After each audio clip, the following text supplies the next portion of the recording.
મોટી કુકાવાવ ખાતે દેશભક્તિના રંગે યોજાઈ ભવ્ય તિરંગા યાત્રા। મોટી કુકાવાવ તા 12 અમરેલી જિલ્લાના મોટી કુકાવાવ ગામ ખાતે આજરોજ બપોર બાદ 3:30 કલાકે રાષ્ટ્રપ્રેમ અને દેશભક્તિના ઉમંગ સાથે ગ્રામ પંચાયત કચેરીથી નીકળી મેઇન બજારથી નવા એસટી બસ સ્ટેશન સુધીના વિસ્તારમાં ભવ્ય તિરંગા યાત્રાનું આયોજન કરવામાં આવ્યું હતું। આ તિરંગા યાત્રામાં તિરંગા સાથે મોટી સંખ્યામાં ગ્રામજનો, આગેવાનો, હોદ્દેદારો, કાર્યકરો, સામાજિક આગેવાનો, આંગણવાડીના બહેનો, વિદ્યાર્થીઓ તેમજ નગરજનો ઉત્સાહપૂર્વક જોડાયા હતા। યાત્રામાં જોડાયેલા સૌએ રાષ્ટ્રધ્વજ પ્રત્યે સન્માન વ્યક્ત કરી વંદે માતરમ, ભારત માતાની જયના જયઘોષના નારા સાથે દેશની એકતા, અખંડતા અને રાષ્ટ્રપ્રેમનો સંદેશ આપ્યો હતો। યુવાનો તેમજ ગ્રામજનોમાં ઉત્સાહની લાગણી જોવા મળી હતી। અહેવાલ રસિક વેગડા।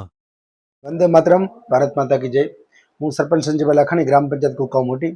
આજ રોજ મોટી કુકાવ ગામ ખાતે ભવ્ય જે તિરંગા યાત્રાનું આયોજન કરવામાં આવ્યું હતું તે બદલ વિધાનસભાના પ્રભારીશ્રી, રાજકીય આગેવાનશ્રીઓ, તાલુકાના પ્રમુખશ્રી, પ્રતિનિધિશ્રીઓ તેમજ હરેક ગામના સરપંચશ્રીઓ તેમજ ગામના આગેવાનશ્રીઓ, બાળકો, વિદ્યાર્થીઓ અને વાલીઓ અને શિક્ષકોની જે ભારે ઉપસ્થિત રહી છે તે બદલ આવી સફળ તિરંગા યાત્રા કરવા બદલ હું દરેક વ્યક્તિઓનો ખૂબ ખૂબ આભાર અને અભિનંદન વ્યક્ત કરું છું કે રાષ્ટ્ર ધર્મ સર્વોપરી આ એક નારો સાબિત કરી અને મોટી કુકાવ ગામે જે તિરંગા યાત્રાનું ભવ્યથી ભવ્ય આયોજન થયું તે બદલ ફરી એક વખત કુકાવ ગામ વતી અને ગ્રામ પંચાયત વતી હું સરપંચ સંજયભાઈ લાખાણી ખૂબ ખૂબ આભાર વ્યક્ત કરું છું।